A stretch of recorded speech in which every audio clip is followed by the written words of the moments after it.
Washingtoni kesklinnas seisab üks maailma kõige paremini valvatud hooneid, Valge Maja. Kuid kui range on selle turvalisus tegelikult?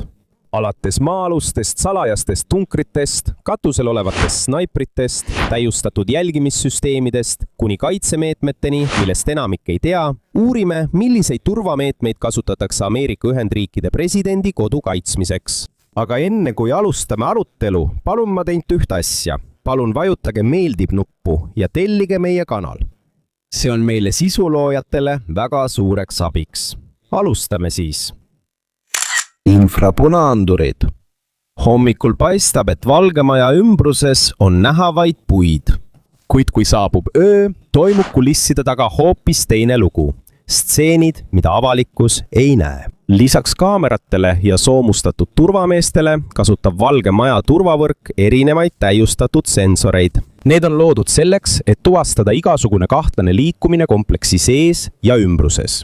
Selle eesmärk on hõlpsasti tuvastada kõik võimalikud ohud enne, kui need jõuavad hooneni. Valge Maja ja Ameerika Ühendriikide salateenistuse julgeoleku aruannete kohaselt on nende kaitseosa tehnoloogiate kasutamine, mis suudavad igal ajal jälgida suuri alasid. Seetõttu ei piisa lihtsalt pimeduses või taimede taga peitumisest, et sellised turvaseadmed sind ei tuvastaks. Kogu ala on kaitstud omavahel ühendatud andurite, jälgimisseadmete ja häiresüsteemidega, mis pidevalt valvavad. Kui tuvastatakse ebatavaline tegevus, võivad turvatöötajad saada häire vaid mõne sekundi jooksul. Kuigi see võib tunduda naljakas, ei põhjusta kõiki alarme inimesed. On olnud juhtumeid, kus linnud, oravad või muud väikesed loomad on põhjustanud turvatöötajate ootamatu häire. Aga nende jaoks on parem olla iga signaali suhtes ettevaatlik, kui jätta võimalik oht tähelepanuta. Tänu inimeste ja kaasaegse tehnoloogia kombinatsioonile on Valge Maja endiselt üks maailma kõige turvalisemaid hooneid. Maa-õhk-tüüpi raketid. Valge Maja ei valva ainult maad, vaid ka selle kohal olev taevas kuulub ühe kõige rangema turvatsooni alla Ameerika Ühendriikides. Valge Maja tähtsuse tõttu, kui Ameerika presidendi kodu ja ametlik residents kontrollivad turvajõud rangelt Washingtoni DC ümbritsevat õhuruumi. Piloodid peavad järgima eri reegleid ja määratud marsruute, et vältida sisenemist piiratud õhuruumi. Kui mõni õhusõiduk rikub neid reegleid, tuvastavad radar ja teised jälgimissüsteemid selle kohe. Tavaliselt üritavad lennujuhtimiskeskuse töötajad ja turvatöötajad õhusõidukiga ühendust võtta, et olukorda selgitada. Kui piloot ei vasta või jätkab keelatud alale lähenemist, võib sealegi rakendada tõsisemaid meetmeid. Varem on Ameerika Ühendriigid korduvalt saatnud hävituslennukeid, et takistada ja saata välja lennukeid, mis on kogemata või tahtlikult sisenenud piiratud õhuruumi. Valitsus ei avalda kõiki täpseid üksikasju Valget Maja ümbritsevate kaitsemeetmete kohta. Siiski kinnitasid ametnikud, et olemas on valmisolekus õhutõrjevõimekus regioonis, et kaitsta pealinna õhust lähtuvate ohtude eest. Lihtsalt öeldes, enne kui potentsiaalne oht Valgele Majale läheneb, on suur tõenäosus, et õhuruumi valvavad sensorid, radarid ja kaitsevõrgustik on selle juba tuvastanud. Droonitõrjetehnoloogia. 2015. aasta alguses olid võimud üllatunud, kui üks väike droon kukkus otse Valge Maja territooriumile. Enne koitu kammisid salateenistuse ametnikud Valge Maja territooriumi läbi pärast seda, kui see droon kukkus kell 3 öösel lõunapoolsel murul puu otsa. Ameerika Ühendriikide võimude raportite kohaselt ei tuvastatud seda kohe, kui see oli õhuruumis. See tekitas suure turvahäire. Kuigi drooni omanik ei osutunud terroristiks ega kurjategijaks, oli see juhtum oluline hoiatus. See näitas, et kuigi lennukite ja helikopterite üle on range kontroll, on tekkinud uus ohuliik, milleks tuleb valmis olla. Sellest ajast alates on Valge Maja ja teiste valitsuse tundlike rajatiste droonivastased võimed oluliselt paranenud. Turvaasutused kasutavad nüüd täiustatud radareid, raadiosageduse detektoreid ja muid tehnoloogiaid, mis suudavad drooni kiiresti tuvastada enne, kui need piiratud õhuruumile lähedale jõuavad. On olemas ka spetsiaalsed üksused, mis keskenduvad mehitamata õhusõidukite jäidimisele. ajal, mil väike droon võib kanda kaamerat, jälgimisseadmeid või muid vahendeid, on sellest saanud oluline osa Valge Maja kaasaegsest turvalisusest. Sõidukitõkked Valge Maja ümbruses võib märgata erinevaid terasest ja betoonist tõkkeid, mis on paigutatud peamistele sissepääsudele ja teedele.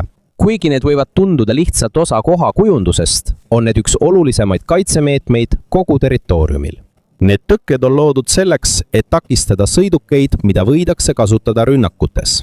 Suurel kiirusel võib isegi tavaline auto või veok muutuda ohtlikuks relvaks. Seetõttu on püstitatud palju kontrollpunkte ja kaitsetõkkeid, et tagada, et ükski sõiduk ei pääseks lihtsalt hoonele liiga lähedale. Aastate jooksul on Valge Maja ümbruses turvameetmeid veelgi karmistatud. Laiendati piiratud alasid nii sõidukitele kui ka jalakäijatele, et suurendada avalikkuse ja peahoone vahelist kaugust. Võib-olla ei paista need nii silma nagu raketisüsteemid või kõrgtehnoloogilised andurid, kuid iga päev toimivad need vaikse kaitseliinina ühe kõige tavalisema turvaohtu liigi vastu. Toidukatsetajad. Ameerika Ühendriikide presidendi turvaprotokollide kohaselt läbib presidendile serveeritav toit range kontrolli. Alates koostisosade hankimisest kuni toidu valmistamiseni on olemas palju protsesse, mis on mõeldud saastumise või sabotaaži ohu vähendamiseks. Samuti kontrollitakse rangelt inimesi, kellel on juurdepääs presidendi köögile. Kokad ja teised töötajad, kes valmistavad toitu, läbivad põhjaliku taustakontrolli ja turvakontrolli, enne kui neil lubatakse Valges Majas töötada. Kuigi presidendi toidumaitsete kasutamise kohta on palju arvamusi, avaldab valitsus väga vähe ametlikku teavet nende täpsete meetodite kohta, mida nad kasutavad. Selge on vaid see, et toiduohutus kuulub presidendi turvalisuse kõrgeimate prioriteetide hulka. Kohas, kus iga detail on oluline. Isegi lihtsat toidukorda peetakse osaks laiemast kaitsesüsteemist, mis ümbritseb Ameerika kõige võimsamat ametikohta. Sõelumisprotsess.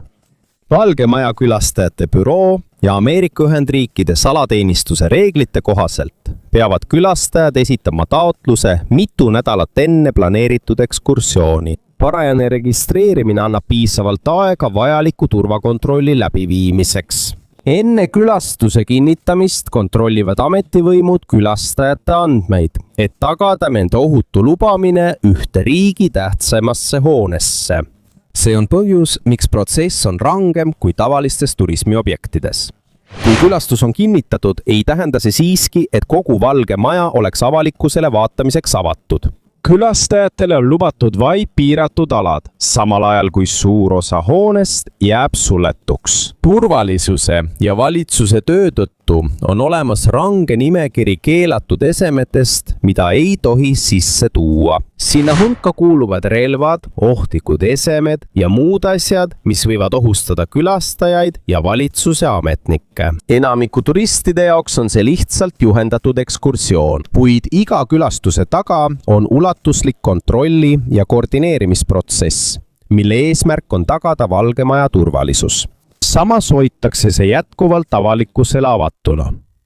Kuulikindlad aknad. Valges Majas on üle 100 akna ning paljud neist kuuluvad kontorite ja privaatalade hulka, mida president ja tema töötajad igapäevaselt kasutavad. Seetõttu on turvaplaneerijad juba ammu mures olnud sellepärast, kuidas hoonet võimalike väliste rünnakute eest kaitsta. Aastakümnete jooksul on Valge Maja erinevatesse osadesse järk-järgult paigaldatud tugevamaid ballistiliselt vastupidavaid klaase. Need spetsiaalsed klaasid on loodud selleks, et vähendada või takistada kuulide ja muude tugevate löökide tekitatud kahju. Nende kaitsemeetmete olulisus sai selgeks pärast mitmeid juhtumeid, kus Valget Maja tulistati kaugelt. Hoolimata neist juhtumitest tõestasid hoone kõrgetasemelised turvaelemendid, et need suudavad pakkuda olulist kaitset, võimaldades samal ajal loomuliku valguse sisenemist Valgesse Majja. Teisisõnu, need aknad ei ole mõeldud ainult vaate nautimiseks. Need on samuti vaiksed, kuid olulised osa hoolekaitsest. Valvekoerad. Aastakümneid on Ameerika Ühendriikide salateenistus lootnud spetsiaalselt treenitud koertele, et aidata valvata üht riigi tähtsaimat hoonet. enamik neist koertest on tõugudest, mis on tuntud oma kiiruse, terava kuulmise ja kuulekuse poolest. Keeruliste käskluste täitmiseks läbivad nad koos oma koerajuhtidega intensiivse väljaõppe enne, kui neil lubatakse päris operatsioonidel osaleda. Nende ülesanne ei ole ainult võimalike sissetungijate jälitamine.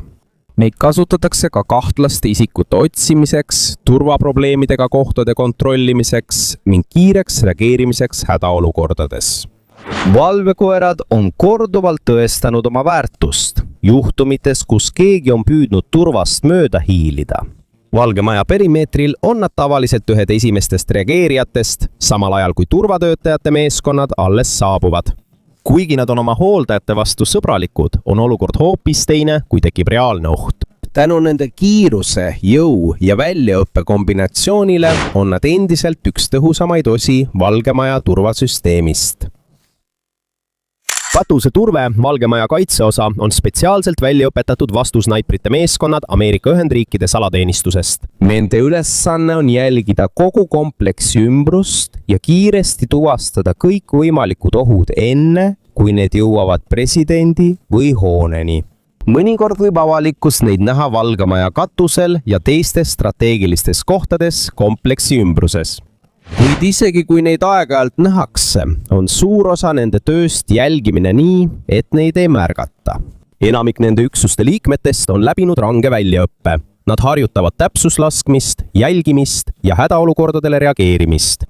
Nad viivad regulaarselt läbi ka treeninguid, et olla valmis erinevateks olukordadeks, alates väikestest turvaintsidentidest kuni tõsiste ohtudeni. Kohas, kus iga sekund on oluline, on katusel olevad töötajad täiendavaks turvaks, kes jälgivad pidevalt Valge Maja ümbrust.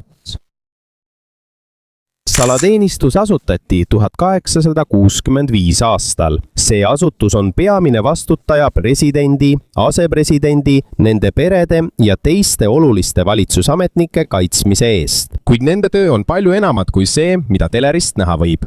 Enne kui president mõnel üritusel osaleb, jõuab salateenistus tavaliselt kohale, et kontrollida asukohta, uurida võimalikke ohte ja koostada hädaolukorra plaanid juhuks, kui peaks midagi ootamatut juhtuma. Kui president viibib Valges Majas, on agendid määratud erinevatesse kompleksi osadesse. Mõnda neist näeb avalikkus, kuid paljud töötavad ka kulisside taga laiaulatusliku turvavõrgustiku osana. Nad jätkavad pidevalt harjutamist erinevateks hädaolukorra stsenaariumideks. Alates turvarikkumistest kuni suurte riiklike kriisideni on nende eesmärk tagada, et nad on igal ajal valmis reageerima. Kui president reisib, hõlmavad ettevalmistused ka meditsiinimeeskondi, hädaolukorra varustust ja koostööd kohalike võimudega. Iga detaili planeeritakse hoolikalt, et vähendada igasugust ohtu. Lõppkokkuvõttes võib Valge Maja olla kaitstud kaasaegse tehnoloogia ja tugevate kaitsemeetmetega. Kuid selle turvalisuse kõige olulisemaks koostisosaks jäävad tuhanded mehed ja naised, kes töötavad ööd ja päevad, et valvata Ameerika Ühendriikide kõige võimsamat ametikohta. Ja Valge Maja suurim kaitse ei ole ainult tehnoloogia ega relvad, mis seda ümbritsevad, vaid pidev valmisolek võimalike ohtude vastu, mis võivad igal ajal tekkida. Kuna ühel hoonel on maailma ajaloos ja poliitikas väga suur roll, ei lõpe turvalisus kunagi. Ja võib-olla on see põhjus, miks Valge Maja on endiselt üks kõige paremini kaitstud hooneid kogu maailmas.